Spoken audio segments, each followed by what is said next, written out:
नमस्कार, माझे नाव आयुषी देवकर. मराठी कॅलेंडरचा 11वा महिना माघ.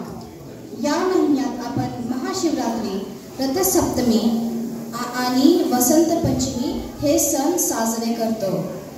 पुढच्या परफॉर्मन्समध्ये मंगळगौरीचा डान्स घेऊन येत आहेत वृषाली शिंदे, कृतिका मेहता, वासंती काळे, शाल्मली जोशी, हेमा महाडे, वैशाली सोस्ते, प्रिया.